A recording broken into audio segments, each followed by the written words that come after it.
shasha futhi ngodwa sesibona naye shasha simathi ungezwe iphendula yonke le mibuzo ivinto ngeke ngiyipost yonke phela ivideo ndibaleka ama-copyright what but izingane wethu ungezwe ephendula uyawasabalala ivideo ubona lo muntu akuhamba na-manager so basically uyasho ungezwe ukuthi umuntu akusebenza nekhampani yase-Nigeria njengoba umkakhe ula i-afrobeat nge so kukhulu lokho kuyaziwa angicatha umuntu ongakwazi lo yabo just that ukuthi nifuna ukushaya ungizwe now anisakwazi ukuthi nishaya akasashaya ungizwe senibona noma senifuna noma into oneseduzane kwakhe enizoyishaya ukuze kuzweleke so iyona into ayifo lapha ungizwe ukuthi oba ngoba uthi umkakhe nothembe ngohlobo lisimangaliso futhi lonto leya akasoza yenza ongangoba inkampani nekasebenza nazo zala eSouth Africa abantu baphefuna ukulala naye bemshela all the stuff ebuyamtshengisa ungeza ukuthi yabo umnyeni wami naku sibanibani oclose futhi nabo wena bangishela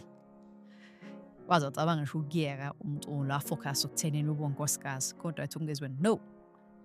qhubeka nobizo lakho ngeke nami ndize ngivumele lonto cause unesiphiwe sisimangaliso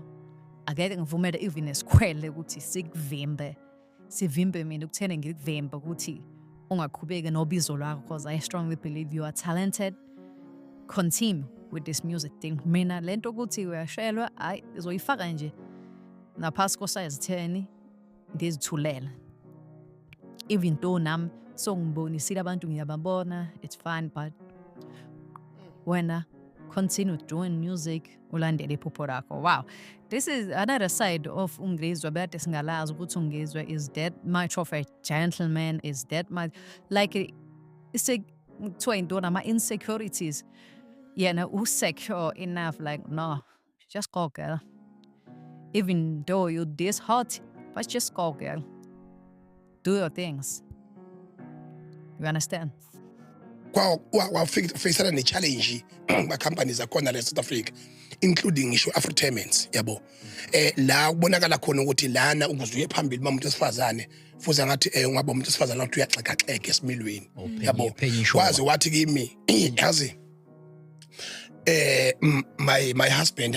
I'm thinking of quitting the music and focusing of being a wife. And I said one thing to her, wathi mina yini mase ngibalela ama-challenges akhona yabona kusho nami ngiyabona angitshene thuthumu abanye abantu ushelwa nabantu abasondele close kumina ngithi yabona bese ethi buka umngani wakho buka ukuthi buka wangishaya nge-iPhone la yabona ethi ngithuleleni ngihleka nabantu abayilokhu njalo ngathi mina lalela